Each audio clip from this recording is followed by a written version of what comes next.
Gotta catch 'em all. Pokemon is making their first foray into Web3 and NFTs. I was just at the Pokemon Cafe at Tokyo, Japan, celebrating my honeymoon. Let me tell you, that brand is everywhere in Japan and also around the world. Let me show you. They are the number one most valuable media franchise in the world with over 100 billion in sales since their inception in 1996. Out of the top 10, a lot of these companies has made a step into NFT landscape already. Hello Kitty has launched their NFTs. Winnie the Pooh has launched with Vivi, same thing with Mickey Mouse, same thing with Star Wars, Disney Princess, all within the Disney umbrella brand. Anpan Man, if you don't know, is Mr. Breadman. I can't believe this is a global brand worth $44 billion, but they are all over Japan. Is a huge cartoon series over there. Marvel Cinematic Universe also has an NFT. Super Mario's hasn't done anything yet, nor has Harry Potter.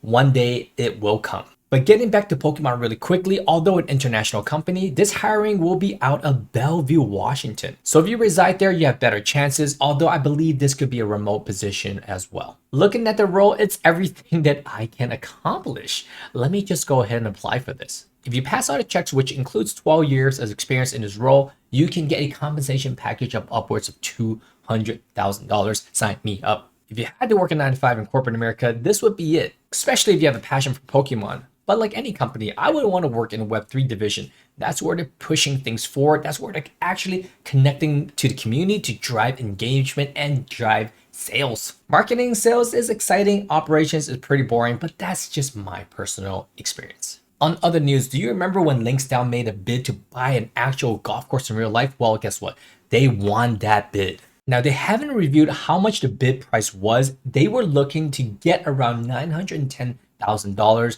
There was multiple parties interested, so this probably sold upwards of $1 million. Now, what makes this interesting is that Links DAO is, you guessed it, of course, a DAO where the community members actually voted to make a bid on this golf course. I'm curious if only high-level decisions like this should be proposed, or can we get more granular, like, what color the walls are and how we should install different beverages machines and, all the little intricacies. That may or may not be good for a DAO proposal because I don't know one thing about running a golf course.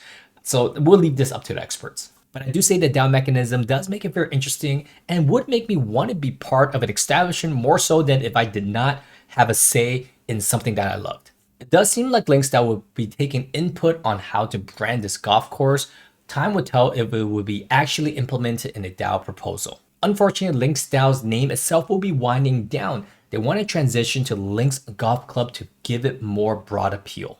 They have been grinding during this time, looking at over 90 golf courses. The international one is just their first purchase. They're looking to expand to 20 more here in the States. In the past, we have seen roadmap announcements come with a spike of interest into big blue chip companies like the one I'm going to show you here called Doodles. Well, this announcement had the reverse effect with a lot of the community members being triggered the opposite direction. They are no longer happy. And that is largely because Doodles founder said that Doodles is no longer an NFT project. They will not cater to speculators. Understandably, they want to be a big media company and kind of want to untether themselves from the NFT branding.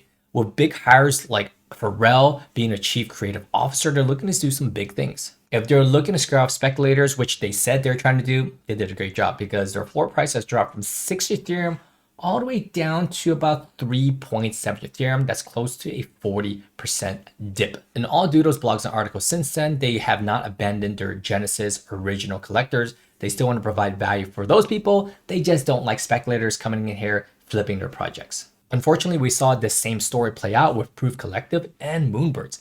They just announced a roadmap and the community wasn't too happy. Kevin Rose has promised a clear mission and vision for Moonbirds, and here it is. He says that Moonbirds is the art collector's PFP. The mission of the Proof ecosystem has one simple purpose, and that is create unique experiences that allows collectors to connect with artists and champion their art.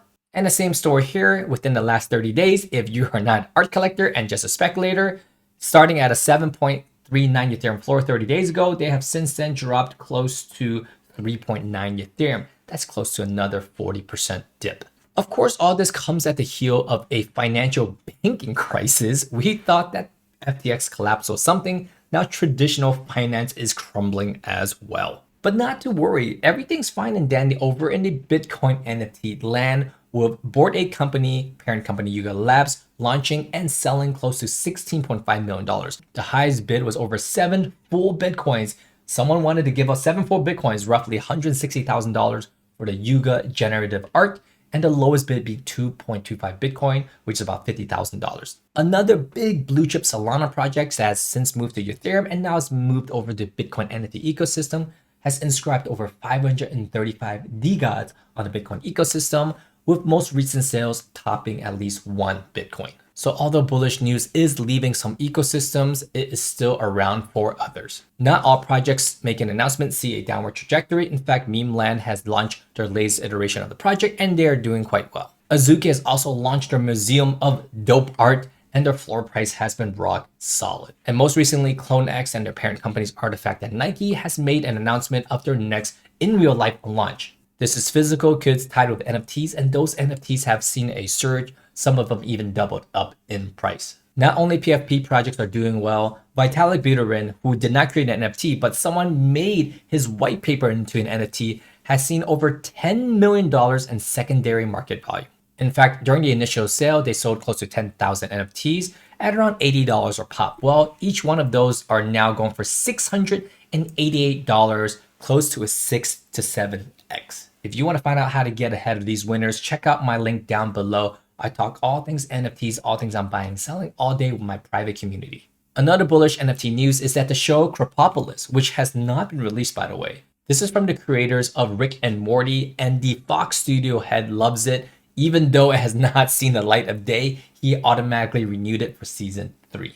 It seems like the head of Fox really likes this. The community gets to be interactive. They get to vote on the story itself, get exclusive content, be interactive, and get some rewards. It's a win-win for everybody. Let me tell you, if Pokemon comes in this game, I mean, the biggest media franchise in the world, it's gonna erupt the space. You guys know I'm excited about NFTs, but if you want to be part of the community, just as excited, click on the link down below. I also have 3 market updates weekly, so click the subscribe button. I'll see you guys on the next one. Peace.